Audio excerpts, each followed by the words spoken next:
Corinne, and you can find her on YouTube where she does video presentations. And her username on YouTube is Occult Priestess. Simply do a search for that and you can find it. Also, I will put that into the chat room right now for people who want to go there and check out her videos. And also her main website, which is occultpriestess.com. And you will find her services there. If you're interested in having a tarot reading or any other services that she offers, definitely go there and check it out. And right before the break, I thought it would be a good point for us to start moving into examining some of the areas of consciousness that we can actually look at and examine and to try and understand. And one of the areas that Corinne has done a lot of research on is sleep paralysis, which she mentioned earlier as something that she has experienced since she was very young and certainly has a lot of experience of. So, Corinne, if you will, tell all the listeners what sleep paralysis is, and then we can get into some discussion on what the ramifications of it are. Okay, so it's like this. You know when you're about to fall asleep and you feel really exhausted. This might have only happened a couple times in your life, but most people have this experience. You start feeling heavy all of a sudden and almost as if something is dragging you down. And although consciously you're awake, you cannot move. That is the paralysis. And I believe they call it sleep paralysis because we're about to go to sleep. We're trying to. Many people throughout history have personified the sleep paralysis through myth and lore as the old hag or the witch who sits on, or the demon in the Fuseli painting that is sitting on the chest and causing the pressure where you cannot breathe and you panic. For me, sleep paralysis starts with an overwhelming exhaustion, and I can't move, and I know it's coming. And then I start feeling vibrations through my body, like electricity. And then I begin having hypnagogic hallucinations, or that's what psychology calls it anyway. That the hallucinations for me was feeling the vibration and then hearing voices, sounds, crying, almost as if I was tuned into the fourth dimension where there are a lot of dead people, basically. And some of them aren't very happy.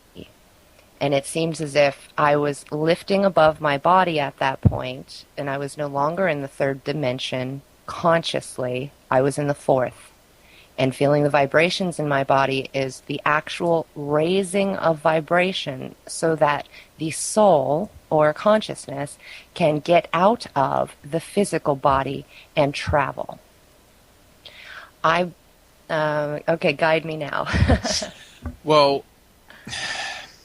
when you talk about the fourth dimension, mm-hmm. and you talk about meeting dead people, some of which are not very happy, or hearing them, or it just sounded like a loud, noisy, sad, screaming party. So it was just like a lot of different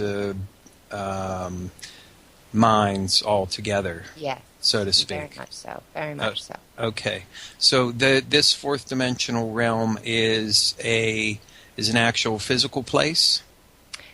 Well, I would not define it as physical because I think the only things that are physical is the 3D, the third dimension.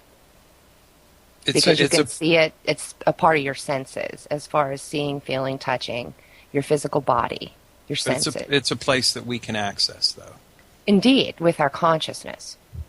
Yes, and that's what we'll be talking about, I guess, is accessing this and trying to come to terms with what we encounter whenever we do this. And in that vein, let me just say that when you have this feeling overcome you, many people who listen to shows on this network will be familiar with UFOs and alien abductions. And in many cases, scientists who have studied the phenomenon want to lay it all down to sleep paralysis. That it's They just want to call it a chemical problem. Exactly. They want to say that it's simply because your body is undergoing a chemical or electrochemical reaction which rigidifies your muscles because it thinks you're sleeping and dreaming, that you can't move, and then when you're going through the hypnagogic or hypnopompic state, whether you're going to sleep or just starting to wake up, that basically everything you experience is a hallucination, and it does not have any external reality. Indeed, and from where they're coming from, they are 100% correct, because they are only coming from the third dimensional realm. They do not allow for what their eyes cannot see and their ears cannot hear. They do not allow the openness of what could this be beyond a physical thing. Well, that's what I wanted to actually expound on a little bit, is the idea that this is a very real thing beyond just the idea of explaining it away from a physical point of view, which, any hack skeptic or scientist will be the first one to tell you that anybody experiencing any of these weird phenomenon, it's just all down to that, and there is no actual quote-unquote reality to it. Indeed. And go ahead.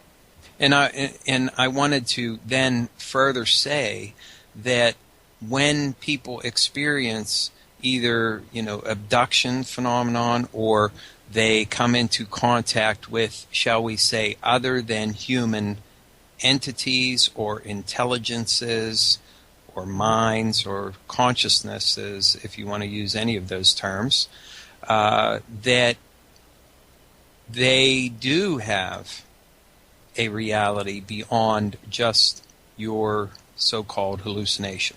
That in many cases you are actually experiencing something where you are in touch with something other than human. Indeed. And human is spirit in flesh. That's all that means.